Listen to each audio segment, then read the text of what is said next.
চৰম বিত্তীয় সংকটত পৰিছে অসম চৰকাৰ। অসম চৰকাৰে এতিয়া যিবিলাক বিভাগত তেওঁলোকৰ মানে চৰকাৰী পইচা জমা আছিল সকলোবিলাক ঘূৰাই বিচাৰিছে। মই অসমৰ ৰাইজৰ জ্ঞাতাৰ্থে এটা ক'ব বিচাৰিছোঁ, গাঁৱে গাঁৱে অলিয়ে গলিয়ে এতিয়া মই দেখিছোঁ আমাৰ এইফালেও ভাল ভাল মানুহেও বিজেপি সদস্যতা ল'বলৈ গৈছে। কিয়? তেওঁলোকক প্ৰলোভন দিয়া হৈছে যে আঁচনি দিব, ঘৰে ঘৰে পইচা সোমাব, তেওঁলোকে চৰকাৰী আঁচনি পাব। এই প্ৰলোভন কৰি ধাৰৰ ওপৰত গোটেই অসমখনক এনেকুৱা এটা পৰিস্থিতিলৈ লৈ গৈছে।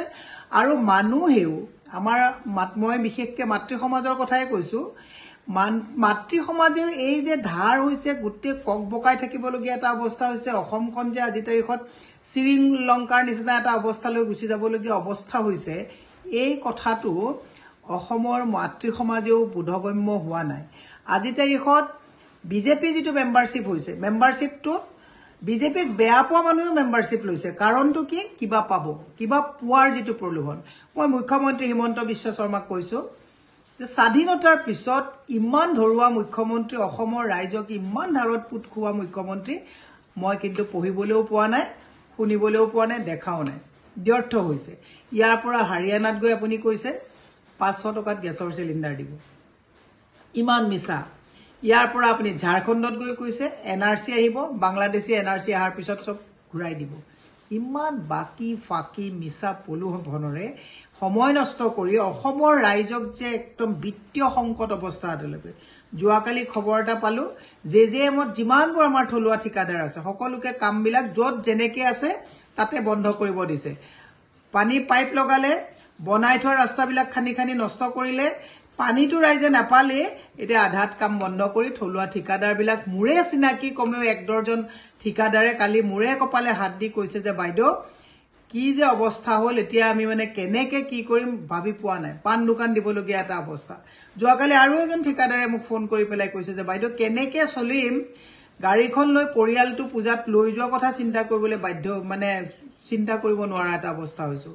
মোৰ মাতৃ সমাজলৈ বিনম্ৰভাৱে অনুৰোধ, ফ্ৰী খোৱাৰ যিটো প্ৰৱণতাত অসম চৰকাৰে ধাৰৰ ওপৰত ধাৰ লৈ গোটেই অসমখনক আজি বিত্তীয় সংকটৰ অৱস্থা এটালৈ লৈ গ'ল, অত্যন্ত দুৰ্ভাগ্যজনক কথা।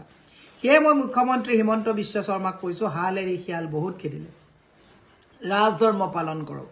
অসমৰ মানুহক আৰু ধাৰত যাতে পুত খুৱাই থৈ নাযায় তাৰ কাৰণে আহ্বান জনাইছোঁ। থলুৱা ঠিকাদাৰক পইচা যিখিনি পাবলগীয়া আছে আদায় দিয়ক।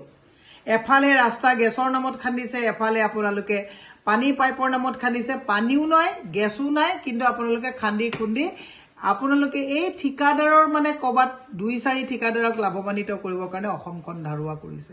দুৰ্ভাগ্যজনক কথা। সেয়ে মই অসমৰ মাতৃ সমাজক হাতজোৰ কৰি অনুৰোধ জনাইছোঁ, ধাৰত ফ্ৰী ল'বলৈ গৈ যুৱ প্ৰজন্মক যাতে আপোনালোকে এটা ধৰুৱা অৱস্থাত আত্মঘাতী কৰিবলগীয়া অৱস্থালৈ লৈ নাযায় তাৰ কাৰণে আহ্বান জনাইছোঁ।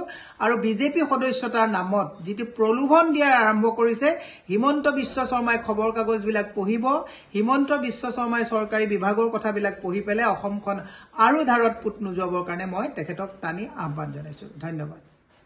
যিকোনো খবৰৰ বাবে যোগাযোগ কৰক 7099017330 অথবা 7099017330